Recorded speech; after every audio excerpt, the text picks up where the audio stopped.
Everybody, this is Dream, and we got a 7 game slate here for FanDuel on 11-14 here. We got a ton of injuries to look at today.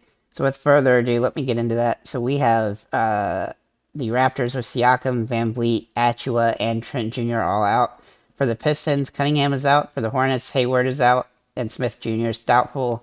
For the Magic, Banchero is questionable, and Anthony's out. For the Thunder, Mann and Baisley are both questionable. For the Celtics, Brogdon is out. For the Suns, CP3 is questionable. Cam Johnson continues to be out. For the Heat, Hero is questionable. For the Clippers, Kawhi Leonard and Wall are both out. For the Rockets, Green is questionable. Tate and Fernando are both out. For the Bucks, Holiday is out. Giannis, Allen, and Beaucamp are all probable. For the Spurs, Collins is out. And for the Warriors, Klay Thompson is doubtful. So we got a lot of injuries there to take a look at, and we also have a lot of stuff we're gonna have to wait on, for that, especially like Klay Thompson and things. But I'm gonna operate as if Klay Thompson isn't playing for the sake of this video, because I do think he won't be playing. With that said, let's go ahead and get into it here. At the guard positions, we're gonna start with Trey Jones. He's actually just a really solid play for San Antonio. He's been pretty consistent this season, and his price point is still pretty fair. He kind of flew under the radar because his price point went up a little bit, but he's come back down some, and so I think he's a great spot. Jalen Suggs for Orlando has been playing pretty well. His price point isn't super ideal, but he does project well in this game, and I do think he has a lot of upside here against Charlotte. Then we're looking at Javon Carter. Now his price point has come up quite a bit for Milwaukee, but as long as Drew Holiday is not out or is out, then he's going to be likely starting, and he's been playing really well in those starts, and I expect that to continue. He is a little bit risky, but not super risky. And then Killian Hayes, he's starting for Cade Cunningham in the last 2 games, and his price point is still a little bit low compared to what he did in the last 2 games. And so I expect him to continue to play well and be a good value play on the slate. Then we'll look at Devin Vassell here for San Antonio Spurs. His price point has come up some, but he's been pretty good this season. His floor is a little bit lower than I like at the price point he's at, but honestly, there's just not a ton of value at this position for here on FanDuel. Another guy I do like though is Jaylen Brown. He's been really consistent so far this season. He only had a couple of off games, and I like how he's been playing. And he should be back from injury or back from whatever it was that he was out last game for. Then we're looking at Paul George for the Clippers. He's going to have all the minutes and all the capability to score 50 fantasy points in this one. He has been kind of inconsistent even with all the guys out, but he should have plenty of opportunity in this one. It's just a matter of him hitting the shots. Then we'll look at Scotty Barnes here.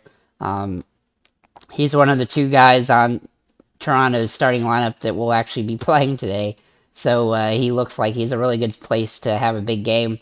With all those guys out, he's going to be the focal point of offense. Then we're going to look at Giannis, assuming he plays for Milwaukee, which he hadn't played in a couple games. He should have a monster game. He's had monster games almost every single game. His price point is super high, but if he plays, he's a viable option on the slate. And then Keldon Johnson's a pretty safe option on the slate. He's been pretty consistent this season. His price point is a little up, but he's still a good play regardless. Then we'll look at Wendell Carter for Orlando. He's been a little bit inconsistent this season, but he's in a good spot here and a plus matchup where he has a decent price point.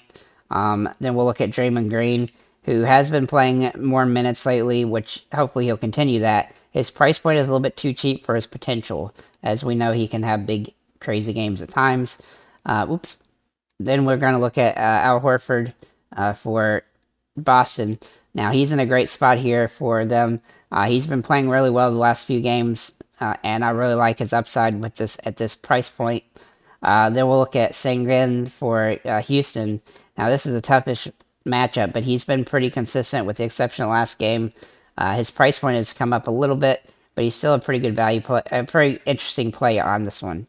Then we'll look at Jacob Poeltl here for San Antonio. He always seems to fly under the radar, but he's been pretty good in a lot of games this season. He had a little bit of stretch where he wasn't quite as good, not playing as many minutes, but his minutes are kind of coming back up, so I like him on the slate quite a bit, especially in a plus matchup against a weak interior. Then we'll look at Capella for Atlanta. Now, his price point is just a little bit too low for what he's been doing. His minutes are a little bit shaky, which is the only concern here. But overall, he's a pretty good value play, a good value on the slate based on his price alone. Then we'll look at Mason Plumlee here for Charlotte. He's actually been pretty consistent lately. He had a bad game the last game against Miami, but everybody plays bad against Miami, kind of. So I expect him to kind of have a bounce back game here and have a big game. And I do like him against Orlando here. So with that said, I think this slate is not as ideal here on FanDuel as it is on DraftKings. The pricing on DraftKings is just so much better than it is here.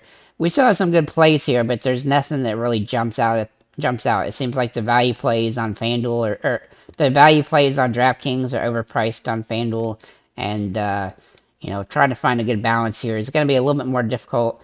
But there's plenty of good expensive plays that you can rely on the slate, so you should be able to build up some quality lineups. With that said, guys, thank you for liking, commenting, subscribing. If you have any comments or questions, feel free to leave them below, and have a nice day.